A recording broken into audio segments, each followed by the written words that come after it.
Hello everyone, good day according to you. Time, welcome back to Learning is the Key. Hope you guys are doing well. Please, if you are seeing my channel for the first time, don't forget to subscribe and click on the notification button to like, and kindly follow my page and like as well. As you do that, God bless you. Yes guys, this is really a serious issue because Nigeria is really finding it difficult to find a real candidate, to find somebody that can really stand and take that bolding step to manage Nigeria from 2023.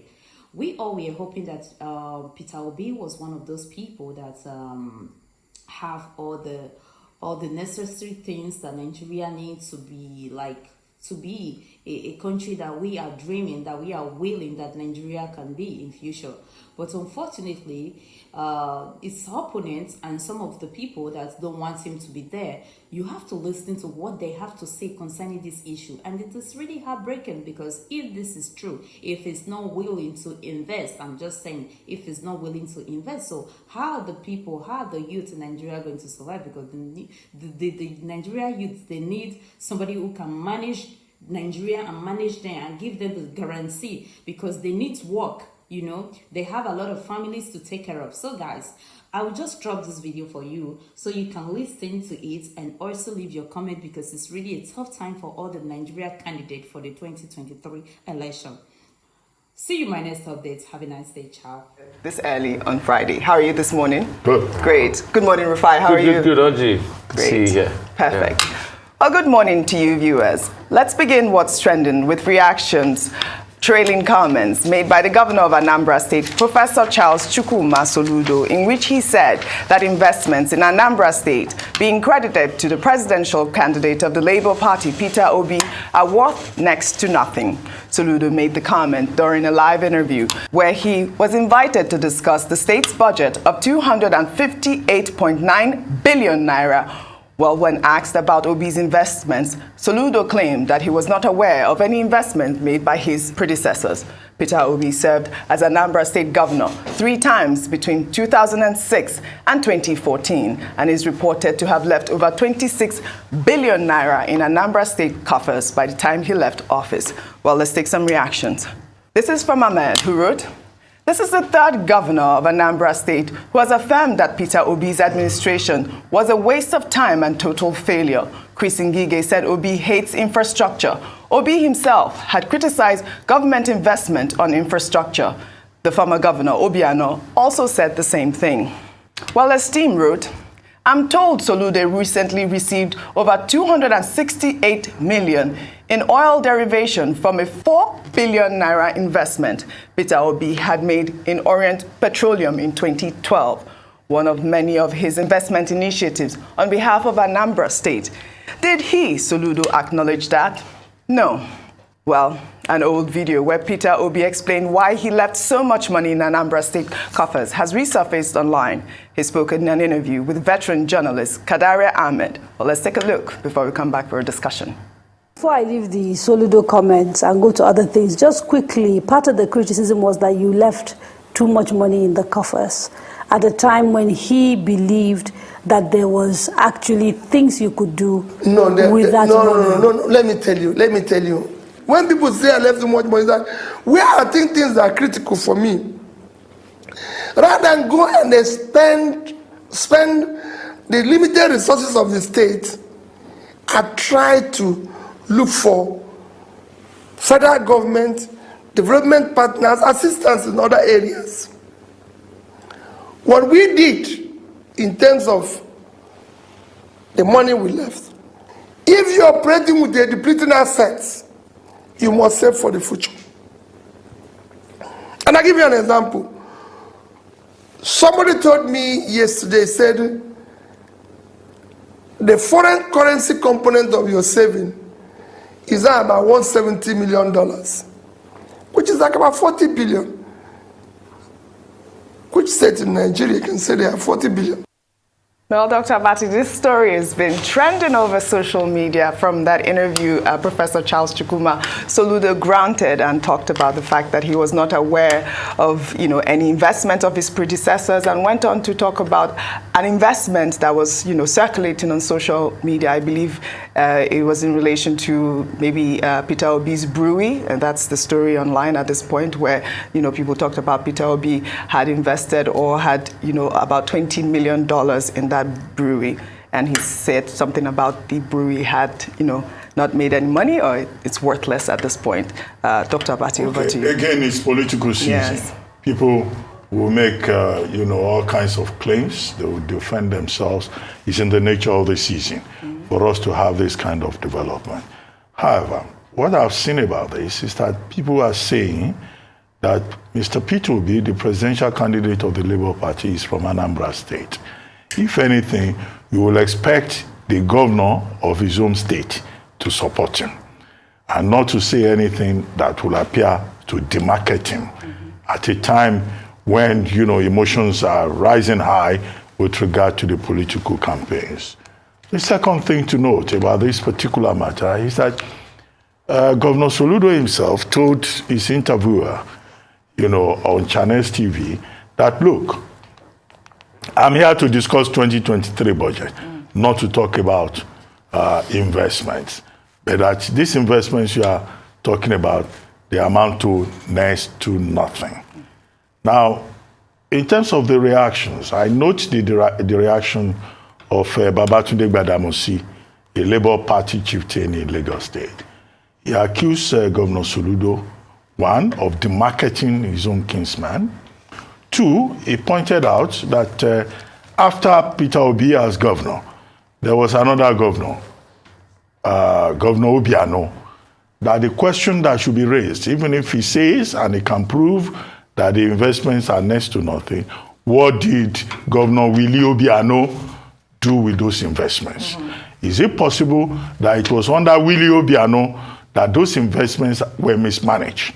Considering the fact that it is not always in Nigeria that you have continuity, that you have commitment to legacy projects that have been put in place by the predecessor.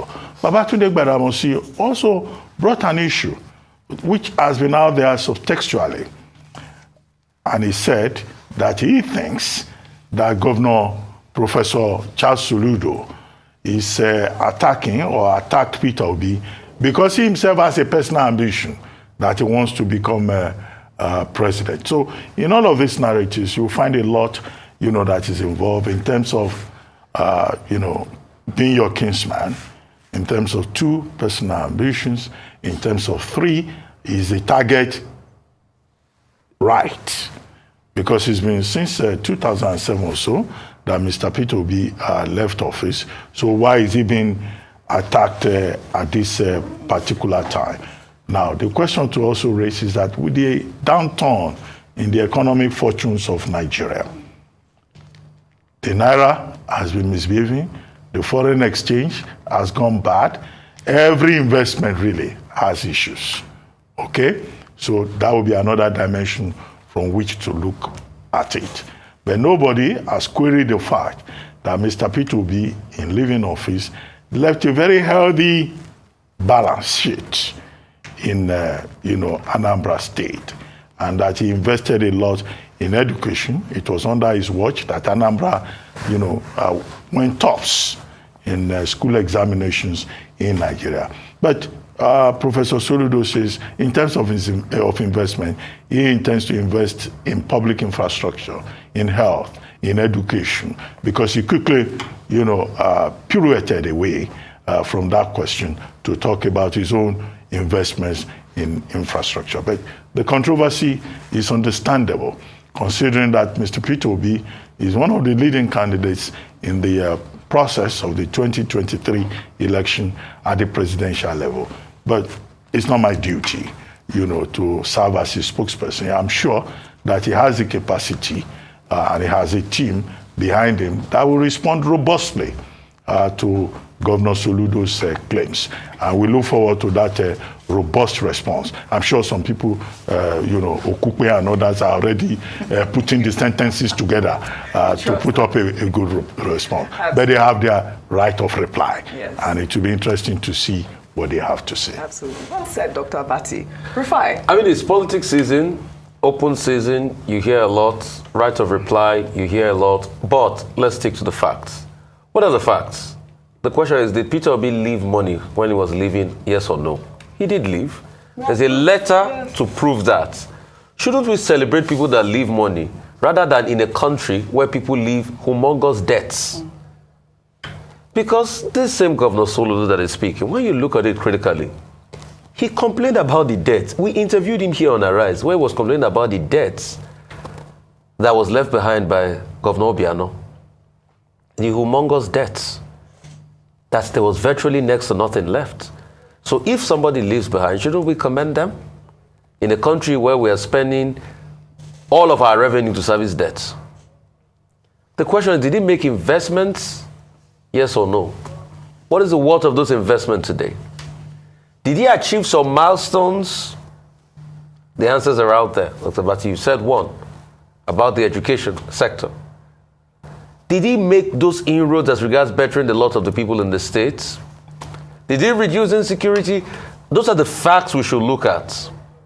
Not somebody saying, oh, the investments are worth nothing. But the question is, there was a person before him, there was a Governor Obiano, that this same Governor Soludo told us on this morning show that left a very good debt profile behind. And it was a problem for him when he started, which is a fact out there that we can't deny. So let's juxtapose facts for facts here, and call a spade in this conversation. Yeah, I know he wanted to talk about his budget, and I also thought it was good that he did talk about his budget. And in all kudos to Governor Soludo, he has started, he cleared very big slums somewhere in Onitsha. He's been able to start some road infrastructure work, and all of that. I've been able to see some level of progress that he's made, because I take out time to watch Anambra Broadcasting Service from time to time and all of that. But what are the facts on ground? Did Peter Obi leave investment? Yes, he did. Did he make investment? Yes, he did. Did Governor Obiano leave money? No, he did not. He left debt, and Governor Soludo confirmed it to us on the show. Those are the facts we should deal with on ground. That's it, Rufai. Well, we'll take another story.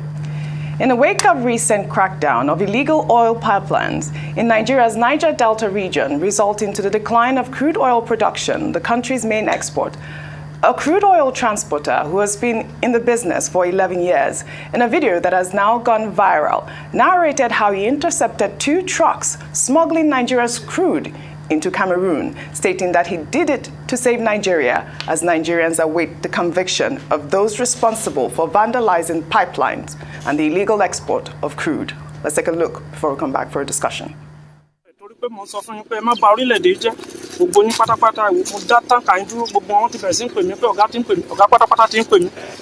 Ebi ọmọ yan tó jẹ́ pọ̀ ọ̀gá ọ but èmi ni pé kí n fi gbogbo ìrìn àjò ilé ayé mi kí n fi jà fún country but tó bá ti sọ pé wọn ò gbà bẹ́ẹ̀ kí gbogbo aká pín wọ́n fi iṣẹ́ òun lẹ̀ fún wọn ṣẹlẹ̀ tó kàn mí tó ti rí àwọn mọ́tò tí mo mú lélẹ̀ gbogbo wọn pátápátá mo dá wọn dúró wọ́n ti bẹ̀rẹ̀ sí ń pè mí lọ́wọ́ pé èmi pé wọ́n fojú mi rí èèmọ̀ pé ọ̀gá ti ń pè mí mo ní kò ṣẹlẹ̀ tó kàn mí máa fi iṣẹ́ òun lẹ̀ fún wọn mo ní ọ̀pọ̀lọpọ̀ certificate tó yẹ kó mo lè fi iṣẹ́ láàbúrò mo lè fi iṣẹ́ anywhere síbẹ̀ ẹ bàlújẹ́ let's wait and see. Ó ní kọ̀ǹtólà ń pè ta ni èmi ẹ̀bí soríire láyé kí Tinubu máa gbọ́ kó wo gbogbo bó ṣe ń bọ́ wọn fìyà jẹ gbogbo àwọn ọmọ Yorùbá ó ti rí wọn ibà mo wà mo ti ṣe 11 years nígbà wọn ò gbé mi síbi kan tó darí mi ò sí sẹ́ńtẹ́tà mi ò sí ní Àpápá mi ò sí ní sẹ̀mẹ́bọ́dà èmi máa ń dìbẹ́ǹdì country ẹ wò ó torí pé mo kọ́ pé kó má jí epo lọ sí another country tí mo dẹ̀ wà ní àtibọ́ǹkì so màá wá di probọ́ǹkì tí ò lè ṣe láyé ẹ sọ̀tẹ̀lú gbogbo wọn pátápátá wọn ní kọ̀ǹtólà ń pè kọ̀ǹtólà kò ti da fún kọ̀ǹtólà tó fẹ́ máa jí owó àbí tó fẹ́ máa jí epo sọ fún mi 100 naira nù ẹni and I put my job online I'm a diligent Yorùbá man bẹ́ẹ̀ ti rí wọn bẹ́ẹ̀ gbogbo àwọn mọ́tò yìí wọ́n fẹ́ jí epo lọ sí Cameroon ni bẹ́ẹ̀ ti rí wọn wọ́n fẹ́ jí epo lọ sí Cameroon ni so ti rí wọn bẹ́ẹ̀ so tó bá pa mí If they kill me, you people have to understand that this is the conspiracy from the pit of hell. Are we one? No. You have to look at it. Thank you. Dr. Bati, can we applaud this good Samaritan? That's what I call him. Well, I think the video raises more questions than answers, and it's not enough to just take it on its face value because it's sensational, because it's melodramatic. Is it the case that people smuggle fuel out of Nigeria? Yes. We've always expressed concern about that, leading to a situation whereby at some point the Nigerian government had to close the border, because of smuggling, whether it is of finished products or rice or of any other thing, making our borders very porous. 2, is it the case that we have issues with the management of the refining sector in Nigeria? Yes, that is true. 3, is it the case that all of this amounts to sabotage, loss of revenue for Nigeria? Yes. All these are the basic, contextual factors that we've been dealing with. But how do we connect this gentleman's, show in that video to all of this? He says he stopped the tankers. What did he use to stop them? Was he the driver of one of the tankers? Did he have the support of the security agencies, right? And some of the questions he raised, yes, his boss is calling him, asking him what the matter is and all that. Who exactly does he work for? Does he work for the oil company? In what capacity?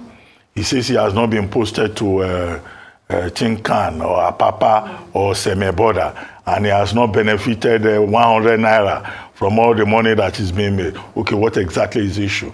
To protect the interests of Nigeria, or the fact that he has not been part of the loot, of the largesse? So many questions here. And then he was mentioning Tinubu there. He was saying Tinubu should have. Well, yes, it's political season. It's very cheap to throw anybody's name into anything. Tinubu does not work in NNPC. He does not work in any of those oil companies. We do not know whether he's involved in the smuggling of fuel. So what exactly is the reference to Tinubu supposed to serve? What purpose is it supposed to serve? So my own take here is that, look, we need more information on this. It needs to be investigated. Maybe the security agencies will look at the tape, try to investigate further. Where did the incident occur? How did it occur? Is this a case of citizen action? If it is not citizen action, what exactly is the gentleman in the video trying to achieve? Because it's the investigation that will lead to far-reaching consequential action. Because he may have stopped by whatever capacity 2 trucks. Will he also stop trucks in the Adamawa zone? Will he also stop trucks in the northwestern part of the country? Because to deal with the issue of smuggling, right, the agencies of government, will need to take it more seriously and come up with a holistic response, not just episodic, citizen action that will raise more questions, even about the authenticity of the tape. There may even be some people who will go further and say, is this tape, is it a skit or an actual incident that occurred? So authentication will be important. Yes. And if it is authentic, then of course it's for the security agencies to take their cue from this. Yes. Well, the point is that this video has gone viral, and the gentleman there... That's gone viral does not make it authentic. No. All kinds of nonsense go viral. You have to let me land on social media. My sentence. No. Okay, the point is that the video has gone viral, and the gentleman was able to expose himself in that video for the authorities to take a good look at and probably question him. And I think that is the most important thing now, and that's why I've highlighted this video, because it is a big problem. Smuggling of crude. So 3 things. Number 1, we must subject the video to various authentication software, to be able to ascertain the location, geomap it, timestamp it. If it says on the Cameroonian border, let's even have like a geolocation of the video and exactly say where is it, because there's software that can show you the time of that video, where it's exactly happening and all of that. And also, after doing that, be able to authenticate it, then investigation should be opened up, because this is a very grievous allegation, and it's just an indication about the crude oil smuggling that happened. What do you expect, Oji, in a country where there's a lot of arbitrage? You buy petrol at 170 here. You even get it at ex-depot price from the depots.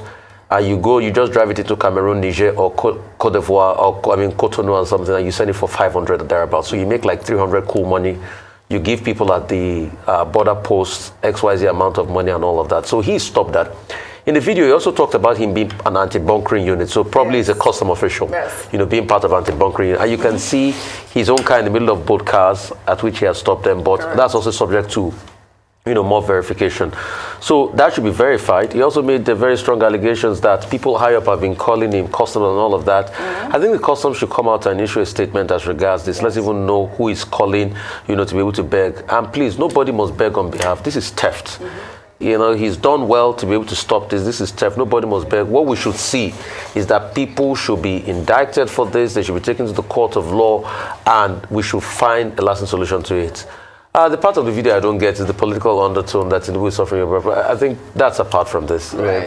You can just say that political, but that's not the main substance of the matter is that crude oil theft is happening through our land borders. Also, crude oil theft, they're taking the crude, so they are doing two things.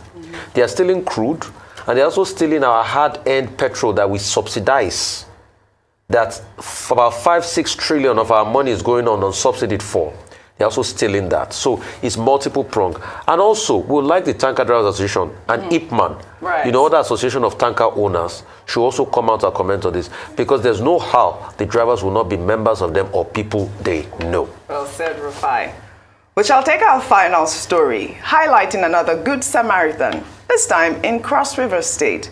The man in a video now making the rounds on social media revealed refuse dumped in several communities, some in front of people's homes. Let's take a look before we come back for a discussion.